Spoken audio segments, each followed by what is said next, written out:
Hello friends, hi అండి. ఇక్కడ నేను 1 కేజీ చికెన్ బిర్యానీ చేసి చూపిస్తున్నాను. అయితే నేను 1 కేజీ చికెన్ తీసుకొని శుభ్రంగా కడిగి పెట్టిన తర్వాత ఒక 3 టేబుల్ స్పూన్ కారం పొడి వేసానండి. ఫుల్గా వేసుకోవాలన్నమాట. ఆ తర్వాత కొద్దిగా చిటికెడు పసుపు వేస్తున్నాను. ఆ తర్వాత బిర్యానీ ఆకు ఉంటుంది కదా, అది కూడా వేసుకోవాలి.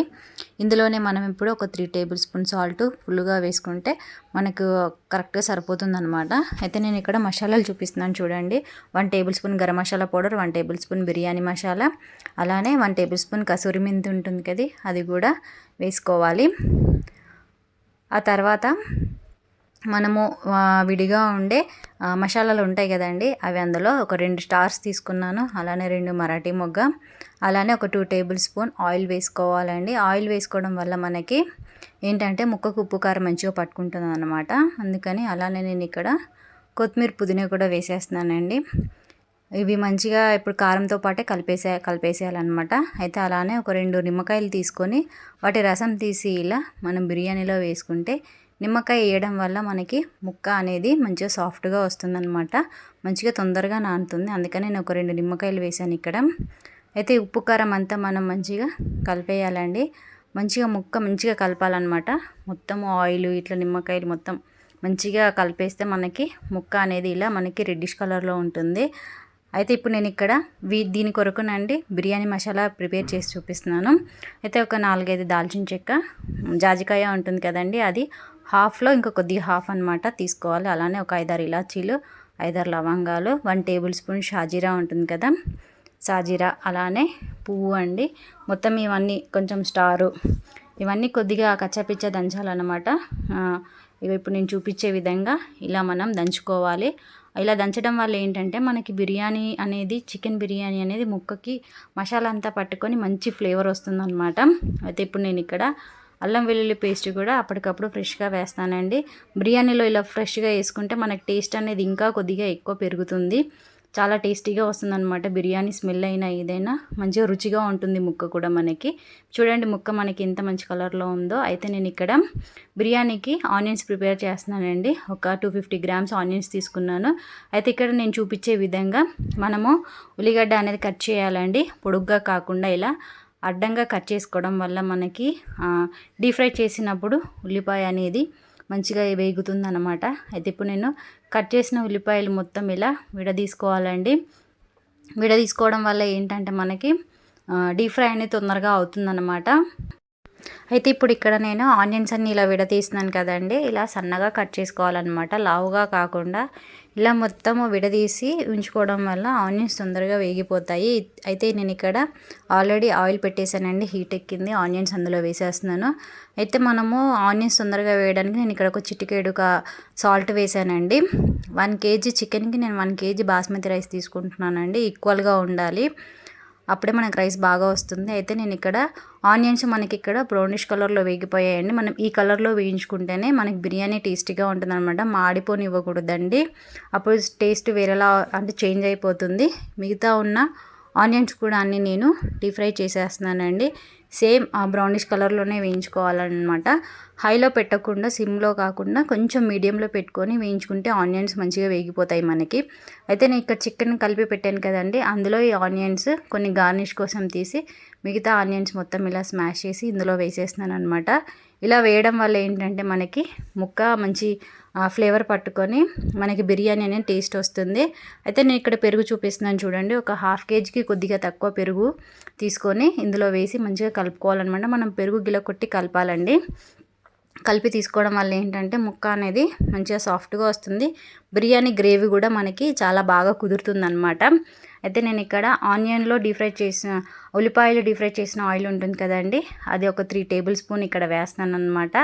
మనం స్టార్టింగ్లో 2 టేబుల్ స్పూన్స్ వేసుకున్నాం కదా, ఇప్పుడు ఒక 3 వేస్తున్నానండి. మనకి ఇది బిర్యానీకి సరిపోతుంది అనమాట. ఆయిల్ వేసిన తర్వాత మంచిగా కలిపేసుకోవాలి. కింద మీద మంచిగా కలుపుకున్న తర్వాత మనకేంటంటే ముక్క సాఫ్ట్గా వస్తుందన్నమాట. ఇప్పుడు నేను ఇక్కడ మీకు చూపిస్తాను చూడండి. ఆయిల్ మనకి ఎలా కనిపిస్తుందో ఇలా ఆయిల్ మొత్తం ఇలా ఉండాలన్నమాట మనకి బిర్యానీకి. ఉంటే అప్పుడు మనకి ఈ బిర్యానీ ముక్క అనేది పర్ఫెక్ట్గా ఉడుకుతుంది. అయితే నేను రైస్కి ఇక్కడ వాటర్ పెట్టేస్తున్నానండి. మూత పెట్టి ఒక 10 మినిట్స్ పెట్టేస్తే మనకి ఇక్కడ వాటర్ మరగడానికి వచ్చింది కదండి. నేను రైస్ వేసేస్తున్నాను ఇందులోనే. ఈ రైస్ మొత్తం వేసుకోవాలన్నమాట. నేను రైస్ ఒక హాఫ్ అన్ అవర్ ముందు నానబెట్టి పెట్టానండి. అప్పటికప్పుడు పెట్టకూడదు, హాఫ్ అన్ అవర్ ముందు నానబెట్టి పెట్టాలన్నమాట. అయితే ఇప్పుడు ఇందులో బిర్యానీ మసాలాలన్నీ వేసేస్తున్నానండి. బగారా ఆకు, అలానే దాల్చిన చెక్క, స్టారు, అలానే ఒక 5-6 ఇలాచీలు, ఒక 5-6 లవంగాలు, ఒక 1 టేబుల్ స్పూన్ షాజీరా, స్టార్, ఇవన్నీ ఇందులో మనము వాటర్ అంటే రైస్ వేసిన తర్వాత వేసుకొని మంచిగా ఉడకనివ్వాలండి. అలానే ఆనియన్ వేయించిన ఆయిల్ ఉంది కదా, అది కూడా నేను ఒక 2 టేబుల్ స్పూన్స్ ఇందులో వేస్తున్నాను అనమాట. వేయడం వల్ల ఏంటంటే రైస్ మనకి పొడి పొడిలాడుతూ మంచిగా పర్ఫెక్ట్గా మంచిగా కుదురుతుంది. అలానే ఇందులో నేను ఒక 4 టేబుల్ స్పూన్ సాల్ట్ వేసానండి. వేసిన తర్వాత ఒక్కసారి కలపాలా, రైస్ ఎక్కువ కలపకూడదు. అయితే ఇప్పుడు నేను మొత్తం పెరుగు గిట్లా అంతా మ్యాగ్నేట్ చేసి పెట్టాను కదండి చికెన్, అది మొత్తం మనమైతే ఏ డేక్షలో అయితే దమ్ చేయాలనుకుంటున్నామో అందులో వేసుకోవాలి. మొత్తం మంచిగా వేసుకొని డేక్షలో మంచిగా స్ప్రెడ్ చేయాలన్నమాట. ఎక్కువ కాకుండా ఇలా స్ప్రెడ్ చేసుకోవాలి, మొత్తము గ్యాప్స్ ఎక్కడ లేకుండా ఇలా మంచిగా మొత్తము వేసేసుకోవాలండి. అంటే ఇక్కడ మనము గ్యాప్స్ లేకుండా మంచిగా ఇలా కలిపేసాం కదా, పెట్టేసాను చూడండి. అయితే రైస్ అనేది మనకి ఇక్కడ మంచిగా అంటే ఉడుకుతుందనమాట. ఒక 50% రైస్ ఉడికిందండి, ఇలా ఉండాలి 50% అంటే. ఇప్పుడు నేను ఒక ఫస్ట్ లేయర్ వేస్తున్నానండి. 50% ఉడికిన తర్వాత ఈ లేయర్, ఫస్ట్ లేయర్ అంటే మనకి 50% ఎందుకు వేస్తున్నానంటే మనకి కింద అంటే పెరుగు ఇట్లా అన్నీ కలిపాం కాబట్టి అందులో కొద్దిగా కింద వాటర్ లాగా వస్తుంది కాబట్టి మనకి మిగతా 50% అనేది ఉడికిపోతుంది అనమాట. అందుకనే ఎప్పుడైనా లేయర్స్ మనం కరెక్ట్గా వేయాలండి. 50, 75, 90 వేసుకోవాలన్నమాట. ఇప్పుడు నాకు ఇక్కడ 75% ఉడికిందనమాట. ఇప్పుడు ఇది చూపిస్తున్న విధంగా మీరు ఇలా సెకండ్ లేయర్ 75% వేసుకోవాలండి. అప్పుడే మనకి బిర్యానీ అనేది మంచిగా అంటే మెత్తగా కాకుండా మంచిగా పుల్లలుగా వస్తుందన్నమాట.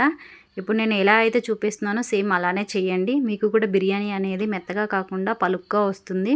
అయితే ఇప్పుడు నేను ఇక్కడ 90% ఉడికింది చూడండి. ఈ 90% ఉడికిన లేయర్ థర్డ్ లేయర్ అనమాట. ఇది నేను థర్డ్ లేయర్ వేసేస్తున్నాను అనమాట. అయితే ఇక్కడ మనకి చూడండి ఎక్కడ రైస్ అనేది మెత్తగా లేకుండా చూసుకోండి మీరు. ఈ లేయర్స్ అనేది కరెక్ట్గా వేసినప్పుడే మనకి బిర్యానీ అనేది పర్ఫెక్ట్గా కుదురుతుంది. ఇప్పుడు రైస్ మొత్తం వేసేసాను కదండి, వాటి మీద గార్నిష్ కోసం నేను ఇక్కడ కొత్తిమీర, పుదీనా వేసేస్తున్నాను అనమాట. అంటే పైన వేయాలి. ఆ తర్వాత ఆనియన్స్ మనము వేయించి పెట్టాం కదండి పక్కన, అవి కూడా వేసేస్తున్నాను పైన గార్నిష్ కోసము.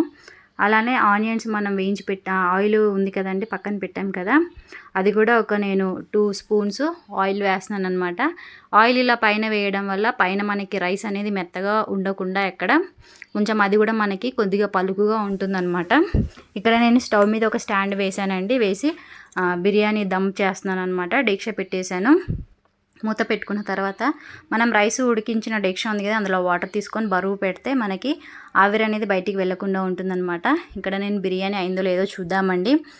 అయితే ఇప్పుడు నేను ఏం చేస్తున్నానంటే మెల్లగా సైడ్ నుంచి చూడాలండి, మిడిల్లో కాకుండా అలా సైడ్ నుంచి చూడడం వల్ల మనకి బిర్యానీ ఉడికిందా లేదా అనేది తెలుస్తుంది అనమాట. అయితే మనకి ఇంకా బిర్యానీ ఇంకా కొద్దిగా ఉడకాలండి. ఇక్కడ తడి కనిపిస్తుంది కదా, అయితే మూత పెట్టేసి నేను మళ్ళీ దమ్ పెట్టానండి. అయితే మళ్ళీ లాస్ట్లో చూస్తున్నాను, చెక్ చేస్తున్నాను ఇంకోసారి. బిర్యానీ అనేది మనకి ఇక్కడ పర్ఫెక్ట్గా అయిపోయింది. ఈ కలర్లో వచ్చింది కదండి చూడండి, పలుకుగా వచ్చింది. నా ఛానల్ అయితే ఫస్ట్ టైం చూస్తున్నా, ప్లీజ్ సబ్స్క్రైబ్ చేసుకొని. Thank you for watching.